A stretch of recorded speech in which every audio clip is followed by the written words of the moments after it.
काली रात के साय में एक गांव में कुछ लोग आपस में बातचीत कर रहे थे। हंसी मजाक का माहौल था, लेकिन अचानक एक दर्दनाक चीख गूंज उठी।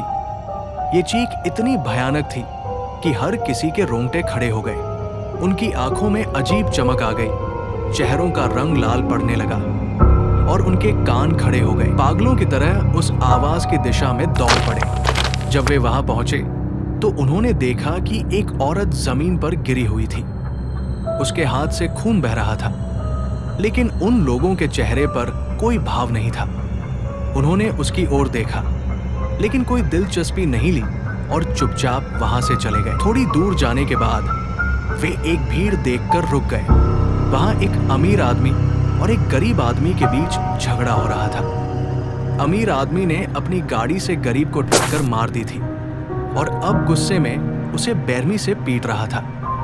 भीड़ में खड़े लोग पहले तो तमाशा देखते रहे, लेकिन फिर जैसे ही उन्हें कुछ महसूस हुआ, वे भी अमीर आदमी पर टूट पड़े। उन्होंने अमीर आदमी को इतनी बेरहमी से मारा कि उसका शरीर फट गया।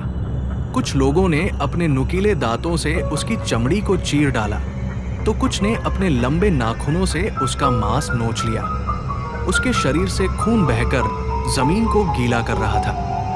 उनके चेहरे खून से सने हुए थे और उनके हाथों में उसकी आंतें लटक रही थी। ऐसा लग रहा था जैसे वे इंसान नहीं, भूखे दरिंदे हों। तभी वही घायल औरत वहां पहुंची जिसे उन लोगों ने पहले अनदेखा कर दिया था।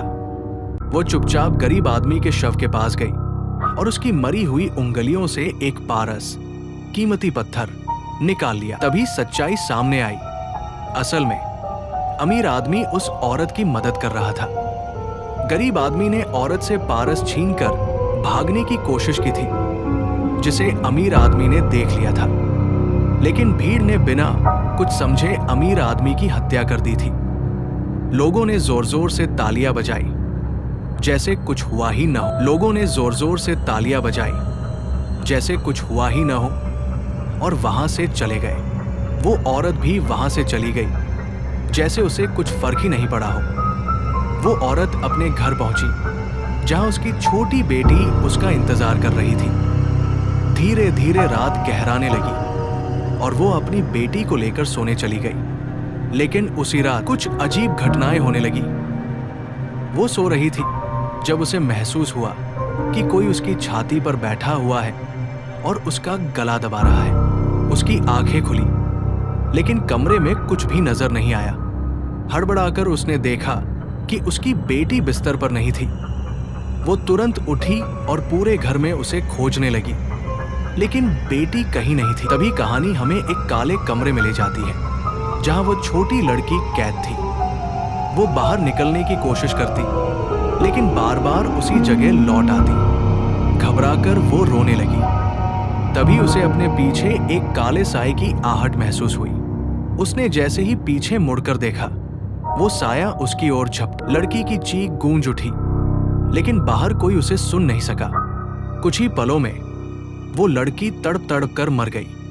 उसके शरीर से पूरा खून बह गया और फर्श पर एक लाल नदी की तरह फैल गया। तभी वो काला साया उस औरत के सामने आया और उसकी बच्ची का काटा हुआ सर उसके सामने रख दिया। तभी वहां पूरा कमरा सन्नाटे में डूब गया। औरत की चीखें किसी ने नहीं सुनी और अंधकार धीरे धीरे पूरे घर को अपनी गिरफ्त में लेने लगा।